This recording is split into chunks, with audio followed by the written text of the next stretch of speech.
Hello Gemini and welcome to Providence. My name is KK and this is your general weekly reading for the week commencing the 11th of October 2020. Thank you for joining me. I hope you're all very well.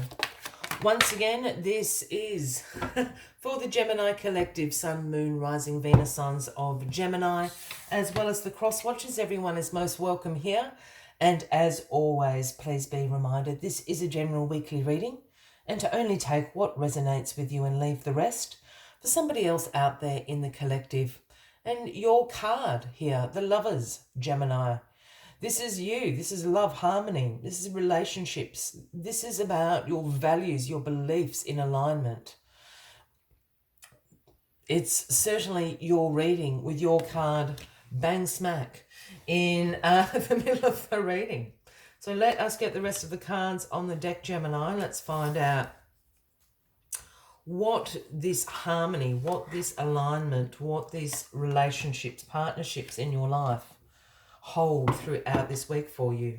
I'm just going to have a sip of water, sorry. I've got a very scratchy throat this morning. The Two of Pentacles is the card at the bottom of the deck this week, Gemini. This is known as the Juggler Card. This is about having multiple priorities going on, multiple demands, and you keeping all those balls up in the air like a true pro. You know, this is about time management. This is about prioritization. This is about being adaptable. You can drop two balls, pick up another one, you know, drop off another ball, pick two up, etc. You can keep them all up in the air and all going. You are being an ace at high functioning organization and keeping yourself and everybody else on track. This is what the Juggler card is all about. Juggling those demands and priorities in your life at the moment. What is crossing you this week? We have the Lovers, you, alignment, love, harmony. And then we have the Eight of Swords crossing you this week, Gemini. Now, this Eight of Swords is known as the Analysis Paralysis card. This is a card that can represent the negative thought loops that you get stuck in. Well, not you, all of us get stuck in. It's a card that speaks about self-limiting beliefs. It's a card that speaks about self-imposed restrictions. As you can see here, the woman is bound and blindfolded. She's created this prison of swords around her, unable to escape. But as you and I can see, and she would be able to see if she took the blindfold off, there's a huge hole here. She can walk straight out of here. So this is being caught up in your head, being caught up in those negative thought loops that can occur to us all from time to time. It's, you know, I'm not pretty enough. I'm not smart enough. I don't have enough money. I can't do that. It's all of that talk. And there's something here that it is affecting the relationships in your life, and it's affecting this harmony. It's certainly causing disharmony in some relationships in your life at the moment. And it's all about the self-beliefs you have about yourself. Well, the limiting beliefs you have about yourself is a better way to put it. The Four of Wands, the Happy Home card, is in your past position. Now, you know, this is a card about celebration. This is a card about harmony within your home, your community. This card can often represent those big celebrations we have with our families, our communities, you know, the birth of a new child, a marriage, an engagement. You know, this is about the harmony. Again, it's all about the harmony here in this reading, but you're having a hard time with this harmony. For somebody out there, I feel that you have perhaps recently celebrated one of these things. Perhaps you've had a child. Perhaps you've recently got married. You know, it is this wonderful love, harmony that these cards suggest, but there's something holding you back. Your self-limiting beliefs about yourself are holding you back.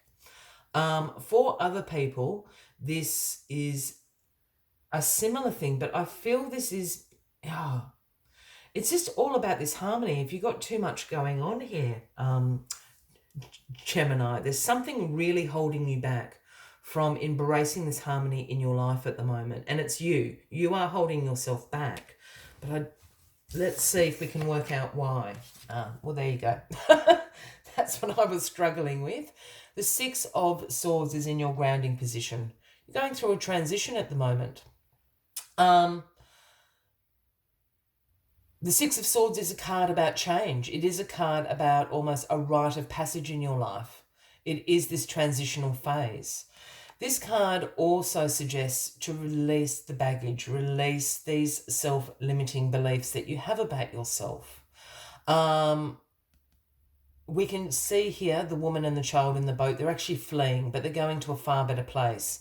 And you will note there is not an item with them. They have released the past. They've released that baggage because they know where they are going is going to provide them with everything they need. I'm just going to go back to this again.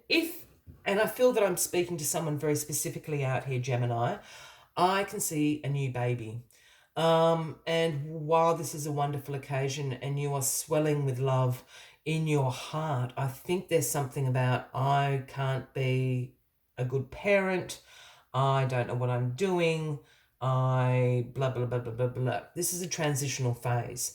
Again, for somebody out there, if you've recently got married, you know, the honeymoon is over, baby. It's almost that sort of energy. And now you're really going, oh my God, can I make this work? It's a transitional phase. This is a rite of passage for you. You just need to write it out, Gemini. Oh, I'm glad we got that out. This is exactly what is going on.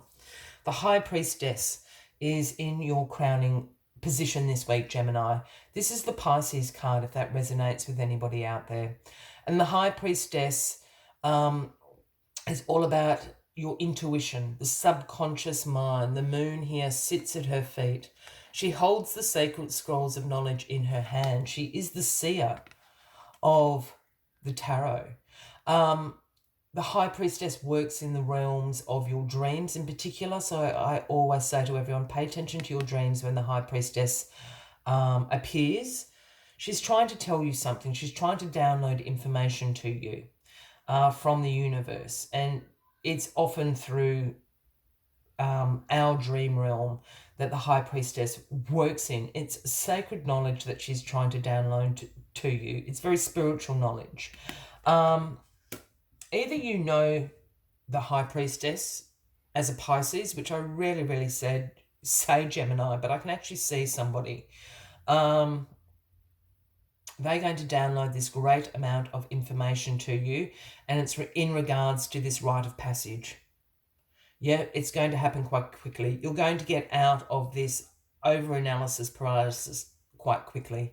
The High Priestess wants you to have this love and harmony in your life that you so deserve. So whatever information you are given, hold on to it, because that is what is going to enable you to go through this rite of passage.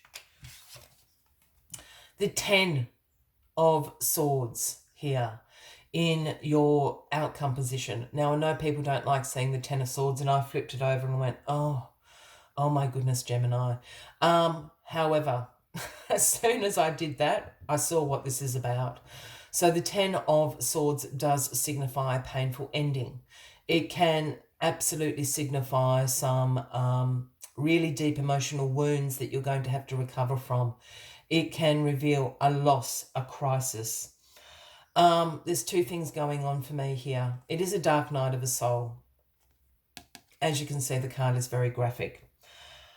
I think for somebody here, and it's in the two examples I used before, in the case of a new child in your life or the case of a marriage, I think these things are going to break down. It is going to be a painful ending. It's a rite of passage that you're going through. A harsh one, but it is happening. For others, I just had to put that out there because I don't actually want to go into what I'm saying. If you are curious about that, please please leave me a comment and I'd be happy to contact you privately. But for others, this is the ending of the analysis paralysis here.